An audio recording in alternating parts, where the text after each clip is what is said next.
നമസ്കാരം, മാസ്റ്ററിങ് എഡ്യൂടെക്കിലേക്ക് എല്ലാവർക്കും സ്വാഗതം. അപ്പോൾ കഴിഞ്ഞ ക്ലാസ്സിൽ നമ്മൾ ഹോം ടാബാണ് പഠിച്ചത്. ഹോം ടാബിലെ ക്ലിപ്പ് ബോർഡ് ബ്ലോക്കും അതുപോലെ തന്നെ ഫോണ്ട് ഗ്രൂപ്പ്, ഈ രണ്ട് ഗ്രൂപ്പും അതിലെ കമാൻഡ്സ് നമ്മൾ ഡിസ്കസ് ചെയ്തു. ഇന്നത്തെ ക്ലാസ്സിൽ നമ്മൾ ഡിസ്കസ് ചെയ്യാൻ പോകുന്നത് പാരഗ്രാഫ് ഗ്രൂപ്പാണ്. അപ്പോൾ പാരഗ്രാഫ് ഗ്രൂപ്പിനകത്ത് എന്തൊക്കെയാണ് ഇൻക്ലൂഡ് ചെയ്തിരിക്കുന്നത് നോക്കാം. ആദ്യത്തേതെന്ന് പറയുന്നത് കണ്ടോ, ഇതെന്താണ്? ബുള്ളറ്റ്സ് ആണ്. ബുള്ളറ്റ്സ് ഉണ്ട്, അതുപോലെ തന്നെ നമ്പറിംഗ് ഉണ്ട്, അതുപോലെ തന്നെ ഇതിനകത്ത് എന്ത് വരുന്നുണ്ട്? മൾട്ടി ലെവൽ ലിസ്റ്റ് വരുന്നുണ്ട്. അപ്പം ഈ ബുള്ളറ്റ്സ് എന്തിനു വേണ്ടിയിട്ടാണ് യൂസ് ചെയ്യുന്നത്? ഒരു ലിസ്റ്റ് ക്രിയേറ്റ് ചെയ്യാൻ വേണ്ടിയിട്ടാണ് നമ്മൾ ഏത് യൂസ് ചെയ്യുന്നത്? ബുള്ളറ്റ്സ് യൂസ് ചെയ്യുന്നത്. അതായത് ഈ ആരോയിൽ നമ്മൾ ക്ലിക്ക് ചെയ്യുമ്പോൾ പല രീതിയിലുള്ള ബുള്ളറ്റ്സ് ഉണ്ട്, കണ്ടോ? ഇത് വെച്ചിട്ട് നമുക്ക് എന്ത് ചെയ്യാം? ലിസ്റ്റ് ക്രിയേറ്റ് ചെയ്യാം. ഒരു ഓർഡേർഡ് ലിസ്റ്റ്, ഓർഡേർഡ് അല്ല, നമ്പേഴ്സ് യൂസ് ചെയ്തിട്ടാണ് നമ്മൾ ഓർഡേർഡ് ലിസ്റ്റ് ക്രിയേറ്റ് ചെയ്യുന്നത്. അൺഓർഡേർഡ് ലിസ്റ്റ് ക്രിയേറ്റ് ചെയ്യാനാണ് ഏത് യൂസ് ചെയ്യുന്നത്? ബുള്ളറ്റ്സ് യൂസ് ചെയ്യുന്നത്. അതായത് നമുക്ക് 1 2 3 ABC എന്ന് പറയുന്ന ഒരു ഓർഡർ വേണ്ട.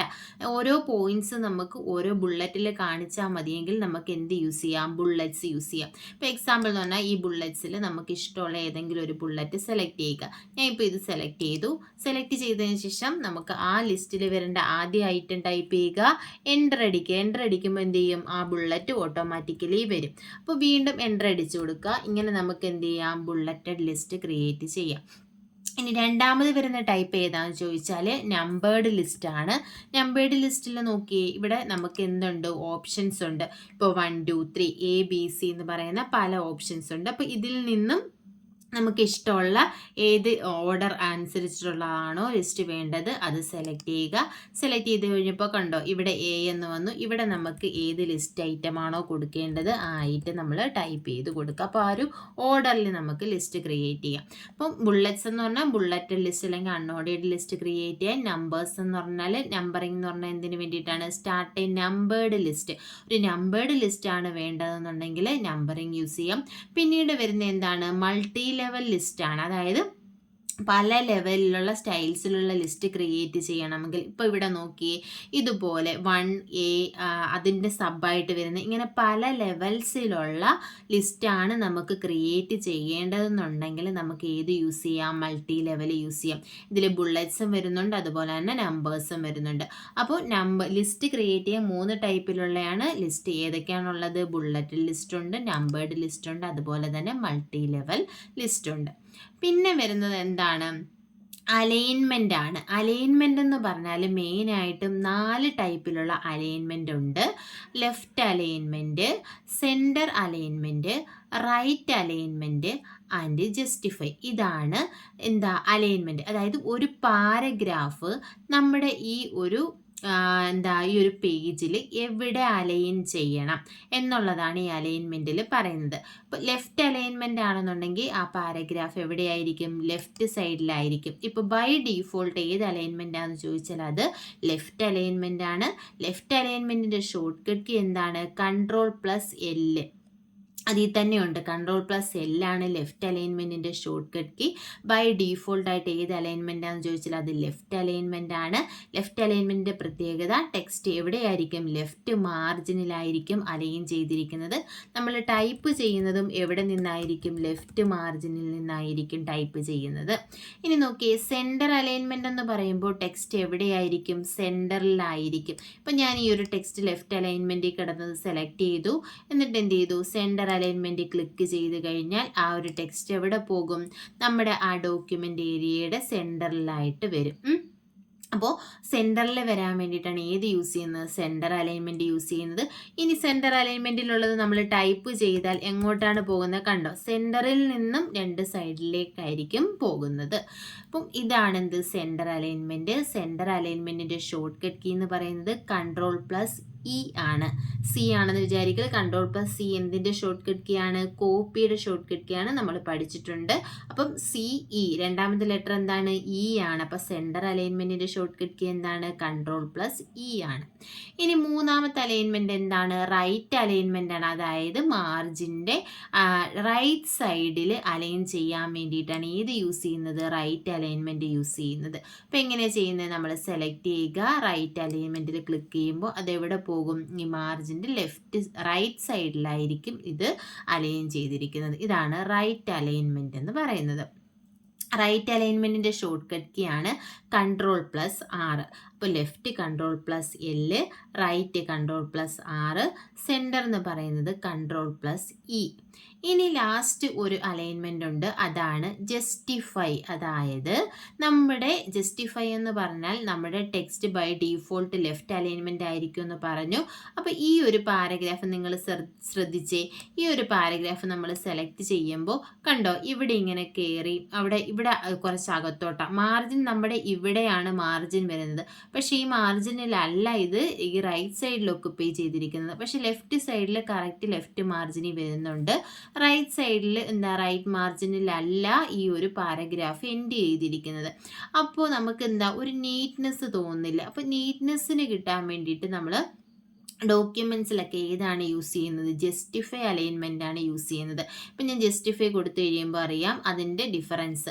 ഇതെന്താ ചെയ്യുന്നതെന്ന് വെച്ചാൽ ഈ ലെഫ്റ്റ് അലൈൻമെൻറ്റിൽ ഇതിനിടയ്ക്ക് വേർഡ്സിൻ്റെ ഇടയ്ക്ക് എക്സ്ട്രാ സ്പേസ് കൊടുത്തുകൊണ്ട് എന്ത് ചെയ്യും?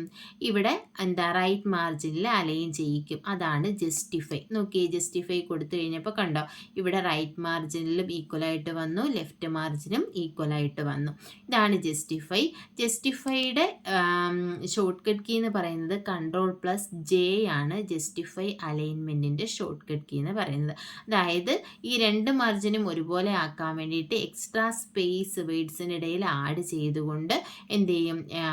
ഒരേപോലെ അലൈൻ ചെയ്യിക്കും. അതിനെയാണ് ജസ്റ്റിഫൈ എന്ന് പറയുന്നത്. അപ്പം ഇത് ഓർക്കുക, അലൈൻമെൻറ്റ് മെയിനായിട്ട് 4 ടൈപ്പാണ്.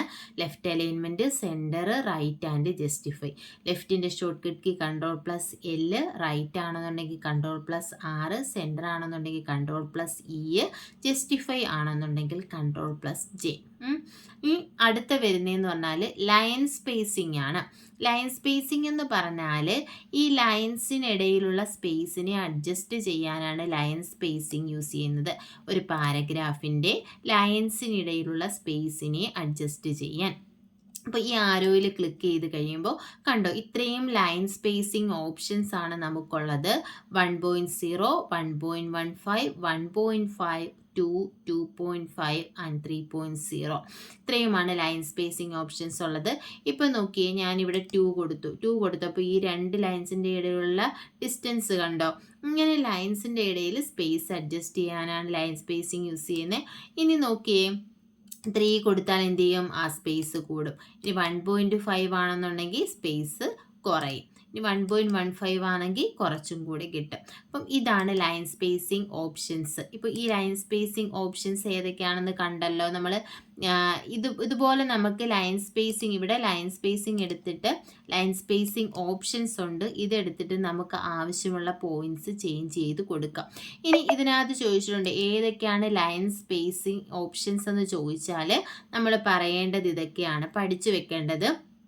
Single, 1.5 lines, double, at least, exactly and multiple. ഇത് എക്സാമിന് ചോദിച്ചിട്ടുണ്ട്. ഈ ലൈൻ സ്പേസിംഗ് ഓപ്ഷൻസ് ഏതൊക്കെയാണ്? സിംഗിൾ ഉണ്ട്, 1.5 ലൈൻസ് ഉണ്ട്, ഡബിൾ ഉണ്ട്, അറ്റ്ലീസ്റ്റ് ഉണ്ട്, എക്സാക്ട്ലി ഉണ്ട്, മൾട്ടിപ്പിൾ ഉണ്ട്. ഇത് ലൈൻ സ്പേസിംഗ് ഓപ്ഷനിൽ പെടാത്ത ഏത്, അല്ലെങ്കിൽ ലൈൻ സ്പേസിംഗ് ഓപ്ഷൻ ഏത്, അങ്ങനെയൊക്കെ പറഞ്ഞിട്ട് നമുക്ക് എക്സാമിന് ചോദിക്കാം. അപ്പോൾ ഏതൊക്കെയാണ് ലൈൻ സ്പേസിംഗ് ഓപ്ഷൻസ്? സിംഗിൾ ഉണ്ട്, 1.5 ഉണ്ട്, ഡബിൾ ഉണ്ട്, അറ്റ്ലീസ്റ്റ് ഉണ്ട്, എക്സാക്ട്ലി ഉണ്ട്, മൾട്ടിപ്പിൾ ഉണ്ട്. അപ്പോൾ ലൈൻ സ്പേസിങ് നമ്മൾ പറഞ്ഞു, രണ്ട് ലൈൻസിൻ്റെ ഇടയിലുള്ള സ്പേസിനെ അഡ്ജസ്റ്റ് ചെയ്യാനാണ് ഏത് യൂസ് ചെയ്യുന്നത്? ലൈൻ സ്പേസിങ് യൂസ് ചെയ്യുന്നത്. പിന്നെ ഉള്ളത് നോക്കിയേ, ഇവിടെ എന്താണ്? ഷെയ്ഡിങ്. അതായത് നമുക്ക് ഈ ഒരു പാരഗ്രാഫിന് ബാക്ക്ഗ്രൗണ്ട് കളർ കൊടുക്കണമെങ്കിൽ ഏത് യൂസ് ചെയ്യാം? ഷെയ്ഡിങ് യൂസ് ചെയ്യാം. ഇതുപോലെ നമുക്ക് നമ്മുടെ പാരഗ്രാഫിന് ബാക്ക്ഗ്രൗണ്ട് കളർ കൊടുക്കാം.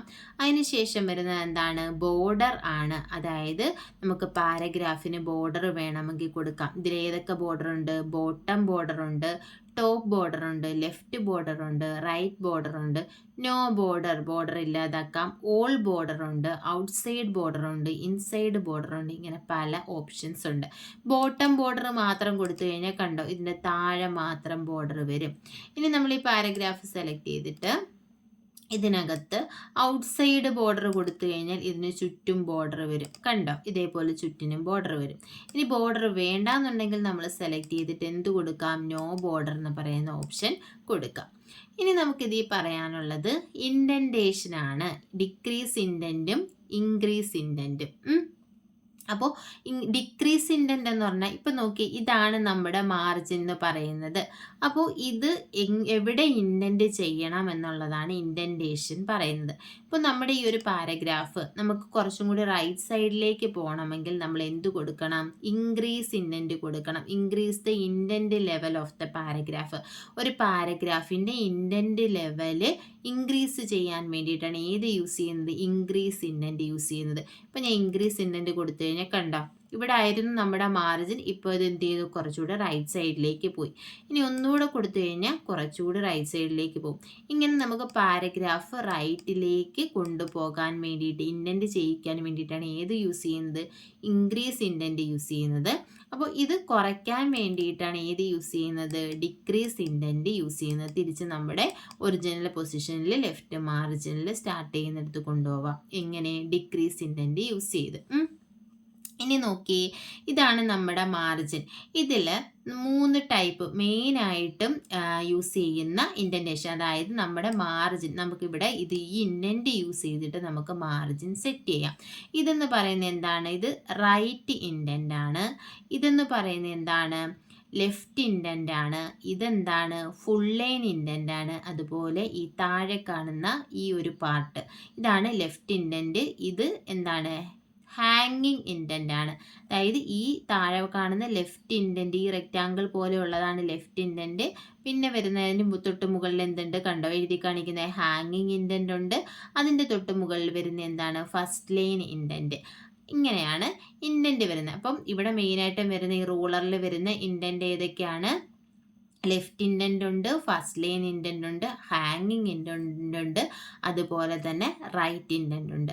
അപ്പോൾ ഇതിൻ്റെ ഡിഫറൻസ് എന്താണെന്ന് നോക്കാം. ഈ ലെഫ്റ്റ് ഇൻഡൻ്റ് എന്ന് പറഞ്ഞാൽ എന്താണ്, ഈ ലെഫ്റ്റ് മാർജിൻ, അതിനാണ് ഏത് ലെഫ്റ്റ് ഇൻഡൻ്റ് എന്ന് പറയുന്നത്.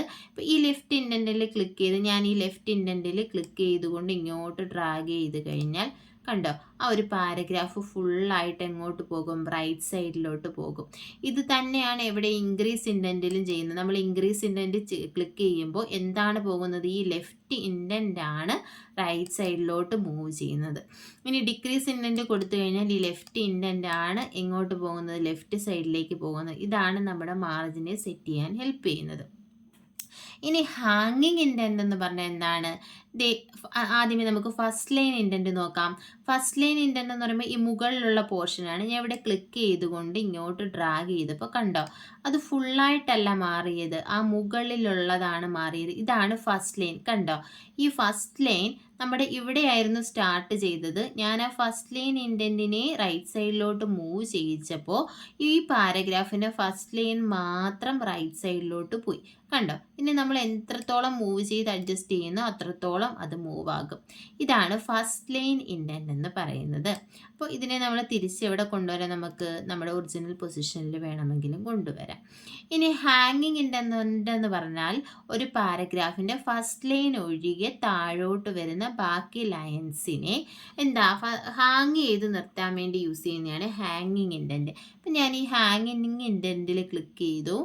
ഹാങ്ങിങ് ഇൻഡൻറ്റിൽ നമുക്ക് ക്ലിക്ക് ചെയ്തിട്ട് അതിനെ നമുക്ക് ഡ്രാഗ് ചെയ്യാം. ഞാൻ ഹാങ്ങിങ് ഇൻഡൻറ്റിൽ ക്ലിക്ക് ചെയ്തിട്ട് ഇങ്ങനെ ഞാൻ മൂവ് ചെയ്യിക്കുകയാണ്. മൂവ് ചെയ്തപ്പോൾ എന്താണ് ഡിസ്റ്റൻസ്, എന്താണ് ഡിഫറൻസ് വന്നത്, നമ്മുടെ ഫസ്റ്റ് ലൈൻ ഇൻഡൻറ്റ് എന്ന് പറഞ്ഞാൽ, അതായത് ഫസ്റ്റ് ലൈൻ ആ ഫസ്റ്റ് ലൈൻ ഇൻഡൻറ്റിൻ്റെ നേരെ തന്നെ ഉണ്ട്, അതായത് ആ മാർജിൻ പൊസിഷനിലുണ്ട്.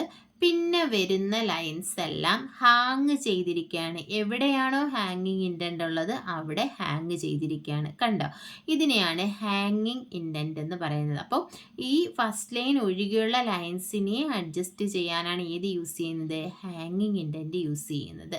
അപ്പം ഇവിടെ ലെഫ്റ്റ് ഇൻഡൻറ്റ് എന്ന് പറയുമ്പോൾ എന്താണ്, ഈ ഒരു പാരഗ്രാഫ് ഫുള്ള് നമുക്ക് എന്ത് ചെയ്യാം, ഇൻഡൻറ്റ് ചെയ്യാം. ഫസ്റ്റ് ലൈൻ ഇൻഡൻറ്റ് എന്ന് പറഞ്ഞാൽ ഫസ്റ്റ് ലൈനെ മാത്രം ഇൻഡൻറ്റ് ചെയ്യാം. ഹാങ്ങിങ് ഇൻഡൻറ്റ് എന്ന് പറഞ്ഞാൽ ഫസ്റ്റ് ലൈൻ ഒഴിച്ച് ബാക്കിയുള്ള ലൈൻസിനെ ഇൻഡൻറ്റ് ചെയ്യാനാണ് ഏത് യൂസ് ചെയ്യുന്നത്, ഹാങ്ങിങ് ഇൻഡൻറ്റ് യൂസ് ചെയ്യുന്നത്. ഇനിയുള്ളത് എന്താണ്? ഇവിടെ റൈറ്റ് ഇൻഡൻ്റ് ആണ്. അതായത് റൈറ്റ് മാർജിൻ എവിടെ വരെ വരണം എന്നുള്ളത് സെറ്റ് ചെയ്യാൻ. അതായത് റൈറ്റ് സൈഡിൽ നമ്മുടെ ഡോക്യുമെൻ്റ് എവിടെ വരെ ഒക്കുപ്പൈ ചെയ്യണമെന്ന് സെറ്റ് ചെയ്യാനാണ് ഏത് യൂസ് ചെയ്യുന്നത്? റൈറ്റ് ഇൻഡൻ്റ് യൂസ് ചെയ്യുന്നത്. കണ്ടോ, റൈറ്റ് ഇൻഡൻ്റ് കൊണ്ടുവരുമ്പോൾ കണ്ടോ ആ പാരഗ്രാഫ് ഫുള്ള് റൈറ്റ് സൈഡ് ഏത് രീതിയിലാണ് ഒക്കുപ്പൈ ചെയ്തിരിക്കുന്നതെന്ന് നമുക്ക് കാണാം. അപ്പോൾ ഇത്രയുമാണ് മെയിനായിട്ടുമുള്ള ഇൻഡൻസ്. അപ്പോൾ ഏതൊക്കെയാണ് ഇൻഡൻ്റ് ഉള്ളത്? ഫസ്റ്റ് ലൈൻ ഇൻഡൻ്റ് ഉണ്ട്, ഹാങ്ങിങ് ഇൻഡൻ്റ് ഉണ്ട്, ലെഫ്റ്റ് ഇൻഡൻ്റ് ഉണ്ട്, അതുപോലെ തന്നെ റൈറ്റ് ഇൻഡൻ്റ് ഉണ്ട്. ഇനി പിന്നെ വരുന്ന ഏതാണ്? സോർട്ടാണ്. നമുക്ക് പാരഗ്രാഫിൽ ഗ്രൂപ്പിൽ വരുന്ന അടുത്തത് സോർട്ടാണ്. സോർട്ട് എന്ന് പറഞ്ഞാൽ ഇപ്പോൾ നമുക്ക് ABCD ആ ഒരു നമ്മുടെ ഒരു പാരഗ്രാഫ് A മുതൽ Z വരെ അസെൻഡിങ് ഓർഡറിലോ അല്ലെങ്കിൽ ഡിസെൻഡിങ് ഓർഡറിലോ, നമ്പേഴ്സ് ആയാലും അതുപോലെ തന്നെ ടെക്സ്റ്റ് ആണെങ്കിലും അസെൻഡിങ് ഓർഡറിലോ ഡിസെൻഡിങ് ഓർഡറിലോ അറേഞ്ച് ചെയ്യാൻ വേണ്ടിയിട്ടാണ് ഏത് യൂസ് ചെയ്യുന്നത്? സോർട്ട് എന്ന് പറയുന്ന ഓപ്ഷൻ യൂസ് ചെയ്യുന്നത്. കണ്ടോ, അപ്പോൾ നമുക്കിപ്പോൾ നമ്പർ വേണമെങ്കിൽ അങ്ങനെയാക്കാം, അസെൻഡിങ് ഓർഡറിലാക്കാം, അല്ലെങ്കിൽ ഡിസെൻഡിങ് ഓർഡറിലാക്കാം. ടെക്സ്റ്റ് വേണമെങ്കിലും അങ്ങനെയാക്കാം. ഇപ്പോൾ നോക്കി, ഞാൻ ഇവിടെ കുറച്ച് ടെക്സ്റ്റ് ടൈപ്പ് ചെയ്യാൻ പോവുകയാണ്. അപ്പം നമുക്ക് ഇതിപ്പോൾ റൈറ്റ് ഇൻഡൻ്റ് ആണ് കിടക്കുന്നത്.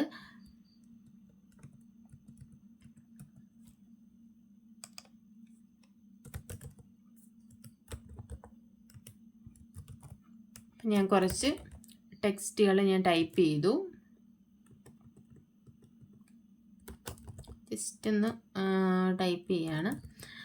ഇപ്പോൾ ഇവിടെ നമ്മൾ കുറച്ച് വേർഡ്സ് ടൈപ്പ് ചെയ്തിട്ടുണ്ടെന്ന് വെച്ചോ. അപ്പോൾ ഇതിനെ നമുക്ക് എന്ത് ചെയ്യാം? ഒരു ആൽഫബറ്റിക് ഓർഡറിൽ, ഇപ്പോൾ ഒരു ക്ലാസ്സിൽ ഒരു 50 സ്റ്റുഡൻസ് ഉണ്ട്, അവരുടെ എല്ലാം പേര് ആൽഫബറ്റിക് ഓർഡറിലാക്കുക. നമുക്ക് ഈസി ആയിട്ടുള്ള കാര്യമാണോ? അല്ല. അപ്പം നമുക്ക് എന്ത് ചെയ്യാം? ഈ പേരുകൾ ഇവിടെ നമുക്ക് ഡോക്യുമെൻറ്റിൽ ടൈപ്പ് ചെയ്ത് കൊടുത്തിട്ട് എന്ത് ചെയ്യാം? ഈ സോർട്ട് യൂസ് ചെയ്ത് നമുക്ക് അസെൻഡിങ് ഓർഡറിലോ ഡിസെൻഡിങ് ഓർഡറിലോ അറേഞ്ച് ചെയ്യാം. അപ്പോൾ എങ്ങനെയാണ് ഈ ഒരു ഇത്രയും ഞാൻ സെലക്ട് ചെയ്തു. ഇപ്പോൾ ഇവിടെ SUFJZ ഇങ്ങനെയാണല്ലോ കിടക്കുന്നത്. ഞാൻ സോർട്ടിൽ ക്ലിക്ക് ചെയ്തു.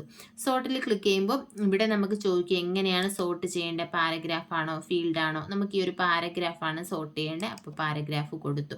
ടൈപ്പ് ചോദിക്കുന്നുണ്ട്. ഇവിടെ ടെക്സ്റ്റ് ആണോ നമ്പർ ആണോ ഡേറ്റ് ആണോ? ആ ഓപ്ഷൻ കൊടുക്കുക. നമ്മുടെ ടെക്സ്റ്റ് ആണ്, ടെക്സ്റ്റ് കൊടുത്തു. അസെൻഡിങ്ങും ഉണ്ട് ഡിസെൻഡിങ്ങും ഉണ്ട്. ഇപ്പം നമുക്ക് അസെൻഡിങ്ങിലാണ് വേണ്ടത്. അപ്പം ഞാൻ അസെൻഡിങ് ആ ഓപ്ഷൻ മാറ്റുന്നില്ല.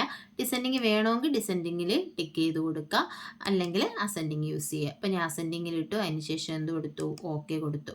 ഓക്കെ കൊടുത്തപ്പോൾ കണ്ടോ FJSUZ.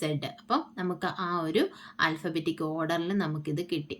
അപ്പോൾ നമ്പേഴ്സ് വേണമെങ്കിൽ ഇതുപോലെ നമുക്ക് അറേഞ്ച് ചെയ്യാം. അതുപോലെ തന്നെ തിരിച്ച് ഡിസെൻഡിങ് ഓർഡറിൽ വേണമെങ്കിൽ നമുക്ക് അറേഞ്ച് ചെയ്യാം. അപ്പോൾ ഇത്രയുമാണ്. പിന്നുള്ളത് വരുന്നതെന്ന് പറഞ്ഞാൽ പാരഗ്രാഫ് മാർക്കാണ്. പാരഗ്രാഫ് മാർക്ക് എന്ന് പറഞ്ഞാൽ ഒരു പാരഗ്രാഫ് എവിടെ എൻഡ് ചെയ്യുന്നു എന്നറിയാൻ വേണ്ടിയിട്ടാണ് ഏത് യൂസ് ചെയ്യുന്നത്?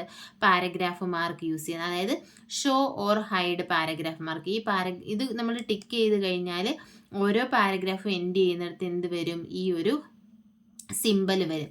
ഇനി ഇത് ഹൈഡ് ചെയ്ത് കൊടുത്തു കഴിഞ്ഞാൽ അത് പോകും. അപ്പോൾ ഇത്രയുമാണ് പാരഗ്രാഫിനകത്ത് വരുന്നത്. അപ്പോൾ ഇതാണ് പാരഗ്രാഫിൻ്റെ എന്താണ് ഡയലോഗ് ബോക്സ് ലോഞ്ചർ. ഇതിനകത്ത് എന്തൊക്കെ ഓപ്ഷൻസ് ഉണ്ട്? അലൈൻമെൻ്റ് ഉണ്ട്, ഔട്ട്ലൈൻ ലെവലുണ്ട്, അതുപോലെ തന്നെ ഇൻഡൻറ്റേഷൻ ഏതൊക്കെ വരുന്നുണ്ട്? Left right. പിന്നെ സ്പെഷ്യൽ ഇവിടെ ഏതൊക്കെയാണ്? സ്പെഷ്യലിൽ വരുന്ന ഏതൊക്കെയാണ്? ഫസ്റ്റ് ലൈനും ഉണ്ട്, ഹാങ്ങിങ് ഇൻഡൻറ്റും ഉണ്ട്. അപ്പോൾ ഇൻഡൻറ്റേഷനിൽ ഏതൊക്കെ? ലെഫ്റ്റ് ഇൻഡൻ്റ് ഉണ്ട്, റൈറ്റ് ഇൻഡൻ്റ് ഉണ്ട്, ഫസ്റ്റ് ലൈൻ ഉണ്ട്, ഹാങ്ങിങ് ഉണ്ട്. അപ്പം പിന്നെന്താണ്? സ്പേസിങ് ഓപ്ഷൻ ഉണ്ട്. സ്പേസിങ്ങിൽ ഏതൊക്കെ ഓപ്ഷനാണ് വരുന്നത്? നമ്മൾ പറഞ്ഞു single, 1.5 lines, double, at least, exactly and multiple. അപ്പോൾ ഇത്രയുമാണ് നമ്മുടെ പാരഗ്രാഫ് ഗ്രൂപ്പിനകത്ത് വരുന്ന ഓപ്ഷൻസ്. അപ്പോൾ ക്ലാസ്സുകൾ ഇഷ്ടപ്പെടുകയാണെന്നുണ്ടെങ്കിൽ ലൈക്ക് ചെയ്യുക, ഷെയർ ചെയ്യുക, അതുപോലെ തന്നെ കമൻറ്റ് ചെയ്യുക. താങ്ക്